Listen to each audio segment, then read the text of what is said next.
MCPTF ये शायद किसी तरह का क्राइम पेट्रोलिंग फोर्स है जो कि हमारा काटो लीड कर रहा है एज अ दया सर के साथ। खैर यहाँ पे दया सर बैठे उसका बॉस बैठा होता है और वो अपने बॉस से शिकायत करता है काम्बे को लेकर कि तभी काम्बे एंट्री लेता है और सभी लोग उसकी केयर करने लगते हैं। दूसरी तरफ हमें दिखाया जाता है कामेई को जो कि न्यूज देखता है को ओशिदा की मार ली गई है ओवरडोज की वजह से। डेड हो गया है वो डेड हो गई है, पता ही नहीं चलता वहाँ एक लड़का एक लड़की। खैर यहाँ पास से हमें पता चलता है कि काटो जाता है उस केस को इन्वेस्टिगेट करने के लिए कि उसके पीछे पीछे हमारा काम्बे भी आता है और वो कहता है कि मुझे भी लेके चलो उस क्राइम सीन में, मैं भी तुम्हारे साथ सॉल्व करना चाहता हूँ। लेकिन काटो से मना करता है, वो नहीं मानता।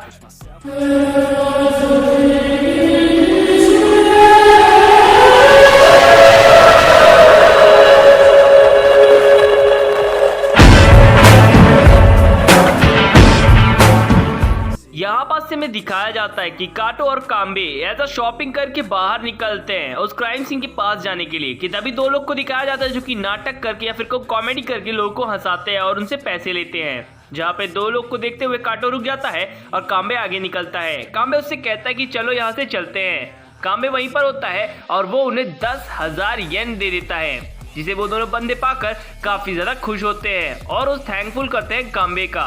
अब वहां से ये लोग मनी पाकर काफी जोरदार तरीके से निकलने लगते हैं कि काम्बे उन्हें रुकने के लिए कहता है, जिससे वो लोग पीछे मुड़कर देखते हैं। दया सर वहां पर आकर एक जबरदस्त तमाचा मारते हैं और सीधे ब्यूरो की तरफ सीन मुड़ जाता है।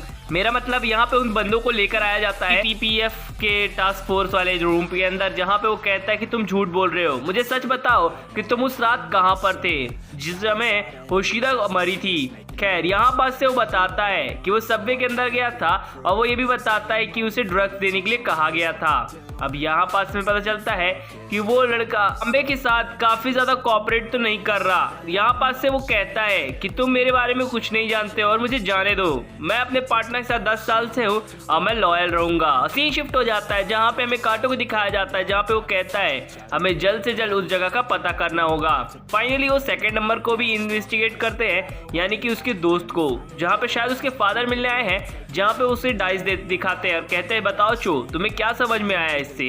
फाइनली वो उसे बता देता है कि वहाँ पे वो गए थे, उस जगह पे गए थे, वो ड्रग्स उन्होंने सप्लाई भी किया था और वो किया होता है मिस्टर इजेजाकी की कहने पर। एक्चुअल में मियूटो या फिर कोई इजेजाकी जो है एक मॉडल है जहाँ पे उसके मिलियंस ऑफ फॉलोवर हैं इंस्टा पे और व्हाट्सएप पर भी। फाइनली यहाँ पास से वो लोग लीव करते हैं उस जगह से और ये बंदा भी लीव करने लगता है कि तभी काम्बे बाहर की तरफ निकलता है और वहाँ पास से वो बोलता है कि हमें पता चल चुका है इस ट्रक को किसने बेचा था। काम्बे कहता है मुझे भी पता है, इसे जाकी ने बेचा है इसे। और काटो कहता है ओके तो तुम्हें पता है कि वो एक मॉडल है ना।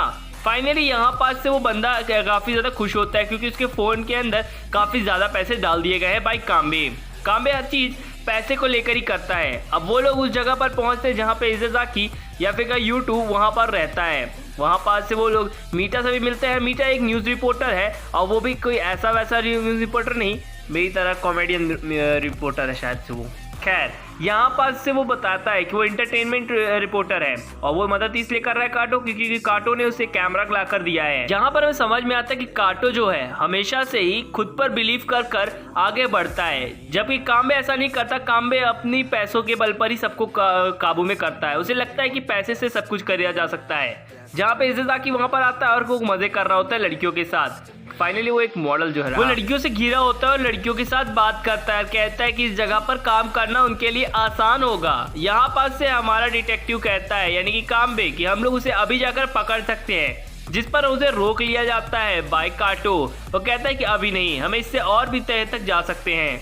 फाइनली वो लोग उसका पीछा करते हैं उस हर एक जगह पर और वो काफी लंबे समय से पीछा कर रहे हैं, तकरीबन सप्ताह भर से। स्ट्रेट हेयर की एक नाम की लड़की आती है, एक्चुअल में उसके सिर्फ बाल स्ट्रेट थे, इसकी वजह से मैं उसे इस नाम से बुला रहा हूँ। यहाँ पास से दिखाया जाता है इजेजाकी को जो कि उस लड़की के साथ होता है। यहाँ पास से सभी लोग बोलते हैं वो लड़की काफी ज्यादा इनोसेंट है और हमारा काटो तो वहीं पे स्लिप हो जाता है, बिल्कुल मेरी तरह जहाँ पे मैंने देखा था। खैर आगे बढ़ते हैं। फाइनली हमें दिखाया जाता है उस कार को और जब उस कार वो जंप कर रही होती है, जंपिंग जपैंग थम्पिंग थपैंग, तब हमारे काटो का दिल टूट जाता है और वो कहता है काटो सर आप तो उससे भी ज्यादा इनोसेंट निकले। कि तभी वहां पर एक कार आकर रुकती है। यहाँ पास से हमें पता चलता है कि वो ड्रग्स देने के लिए आए हुए थे। फाइनली हमारा काम्बे बोलता है कि अब हम इसे रेड हैंडेड पकड़ सकते हैं, लेकिन हमारा काटो रुकने के लिए बोलता है।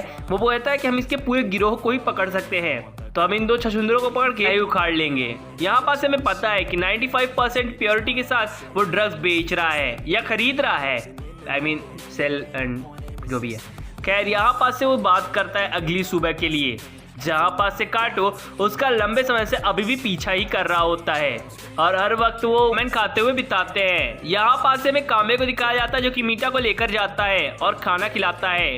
फाइनली हमें एक बड़े से रेस्टोरेंट को दिखाया जाता है जिस पर इज़ाकी बैठा होता है एक लड़की के साथ और उसका पीछा हमारा काटो अभी भी कर रहा होता है।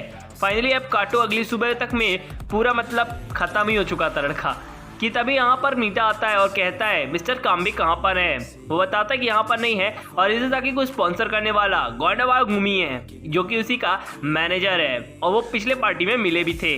अब वो आगे का क्या प्लान है इस सभी चीज़ों के बारे में बात करते हैं कि तभी उनके पास एक लड़की आई थी जो कि डार्क हेयर्ड वुमन थी। अब इसके बारे में उन्हें एजेंसी में इन्फॉर्म करना चाहिए, लेकिन काटो मना करता है और उस जगह से निकल जाता है। खैर मीटा ने उसे ये भी कहा था कि नहा भी लेना, बहुत बदबू मार रही है। खैर यहाँ पास हमें पता चलता है कि वो अंदर की तरफ आता है यानी कि पार्किंग लॉट पर, जहाँ पे उसकी नज़र एक लड़की पर जाती है और ये वही लड़की होती है जो कि हमारे इज़ाकी से मिली हुई थी। तो बिल्कुल मतलब मेरी दर्द भरी कार है जिसे वो एकदम मोड़ती है और उसके पीछे पीछे हमारा काटो भी लग जाता है। काटो उसका काफ़ी लंबे समय से पीछा करता है, जहाँ पे वो एक जंगल के अंदर पहुँचता है तो उसे एक काफ़ी चमकता हुआ चीज़ दिखता है और यहाँ पास से वो पता चलता है कि एक बड़ा सा घर है, लेकिन काटो को समझ में नहीं आता कि ये घर है कि क्लब है या फिर क्या है ये। खैर कि तभी पीछे से कार आती है जो कि हमारे मिलेनियर की होती है और यानी कि काम्बे की। अंदर घुसते ही वो कहता है अपने बटलर को 2 मील्स तैयार करना क्योंकि हमें खाना खाना है। फाइनली इज़ाकी को पकड़ने के लिए गोडावारा को भी पकड़ना जरूरी है क्योंकि वही उसे स्पॉन्सर कर रहा है। फाइनली हमें पता चलता है काटो को कि ये उसी का घर है यानी कि काम्बे का घर है और ये आर्मर्ड कार है, मतलब जिस पे बुलेट प्रूफ है और ये वही लड़की है जो इस गाड़ी को बना रही है यानी कि स्ट्रेट हेयर वाली, जो कि हमारे इज़ाकी से भी मिली थी और काटो इसी का पीछा करते करते यहाँ तक आया था। फाइनली वो लोग क्राइम को पकड़ने ही वाले होते हैं क्योंकि उन्हें पता है कि गोंडावारा ही एक ऐसा बंदा है कि हमारे इज़ाकी को स्पॉन्सर कर रहा है और एक नया बंदा का नाम सामने आता है उमेजू, जहाँ पे इन सभी को पकड़ने पर काफ़ी बड़ी मतलब एक ड्रग की कमर टूट जाएगी। अब यहाँ पे ड्रग्स पार्टी के लिए रखी जाती है जहाँ पे 2 बिलियन येन ट्रांसफ़र होने वाले होते हैं। अब यहाँ पास से हमें पता चलता है कि ये दोनों प्लान करते हैं कि उस पार्टी के अंदर जाएंगे कैसे।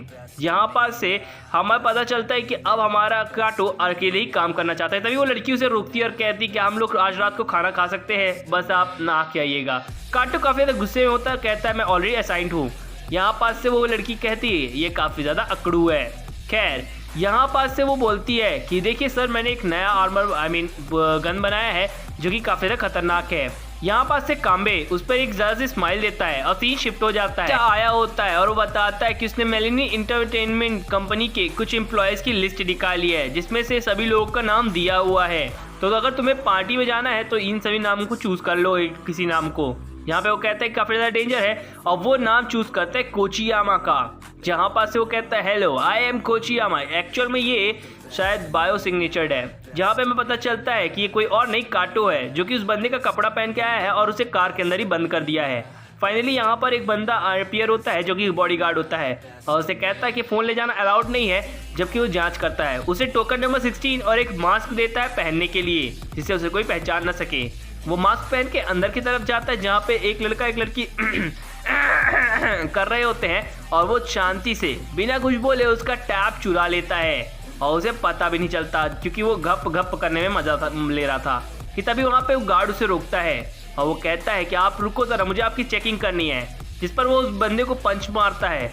लेकिन वो बॉडीगार्ड बोलता है ओह तो मैंने तुम्हें पकड़ ही लिया, मुझे पहले से ही शक था कि तुम चोर हो। कि तभी उसके बॉडीगार्ड के सर पर एक काफ़ी बड़ा कांच का बॉटल लगता है, इसे फेंकने वाला कॉर्पोरल होता है, जहाँ पास से वो बोलता है कि मिस्टर कॉर्पोरल आपने ऐसा क्यों किया। कि तभी वहाँ पास से उस टैप को उठा लेता है मिस्टर कॉर्पोरल और छत की तरफ भागने लगता है, जिस पर हमारा काटो कहता है कि तुमने गलत रास्ता चुन लिया और वो गेट को लॉक कर देता है। कि उतने में ही काफ़ी सारे लोगों की आवाज़ आती है और यहाँ पास से काटो कहता है कि तुमने गलत जगह पे चूज़ किया और ये कोई और नहीं मीटा निकलता है, ना कि कॉर्पोरल। फाइनली वो बताता है कि ये प्लान मिस्टर काम्बे का था और वो यहाँ पर आते ही होंगे। यहाँ पर से कहता है कि अब वो लोग डोर तोड़ के बाहर आ जाएंगे और हमारी धुनाई करने वाले हैं, जिस पर वो कहता है कोई बात नहीं, तो उस जगह पर आ ही जाएंगे कि तभी एक हेलीकॉप्टर या फिर कोई चॉपर वहां पर आता है, जिस पर नजर सब लोग की चली जाती है और वो चॉपर कोई और नहीं काम्बे आया होता है और ये वही एडवांस गन लेकर आया होता है जो उस लड़की ने बनाया होता है। यहाँ पर से अब मीटा बोलता है कि आई एम सॉरी और एक वो मास्क पहन लेता है जो कि उसे काम्बे ने दिया था। अब यहाँ पे टावर में जितने भी लोग होते हैं वो सबके ऊपर अब एक मिसाइल शूट करता है काफी शानदार तरीके से। ये बिल्डिंग तबाह हुई है तो इसका हरियाणा में भरना ही पड़ेगा मिस्टर काम्बे को। खैर मिस्टर काम्बे मिस्टर खंबे बनने से पहले अब सभी लोगों को अरेस्ट कर लेते हैं। फाइनली डेप्यूटी गॉडफादर को भी अरेस्ट कर लिया जाता है, मिकियो को भी और बाकी जितने भी लोग होते हैं, क्योंकि अकीको होशिदा का डेथ इसी से कनेक्टेड था।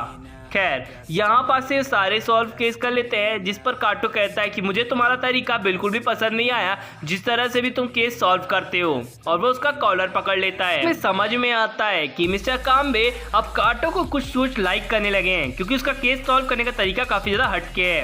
कि तभी वहां पर दया कैप्टन आते हैं उस जगह के जो भी है, और वो कहते हैं कि आप प्लीज हांगकांग के लिए निकल जाइए मिस्टर काटो, क्योंकि वहाँ एक सेमिनार होने वाला है इंटरनेशनल क्राइम के लिए। यहाँ पर से वो कहता है कि ठीक है मैं चला जाऊंगा, और जैसे ही सीट पर बैठता है तो उसे एहसास होता है कि उसे काम्बे के साथ जाना है उसी के प्राइवेट जेट पे। और फाइनली हमें दिखाया जाता है जो भी खर्चा हुआ था इस मिशन को लेकर, वो सारे का सारा हमारे काम्बे ने भर दिया है। अगर आपको मेरी एक्सप्लेनेशन अच्छी लगी हो तो प्लीज इस चैनल को सब्सक्राइब कर देना। Thank you.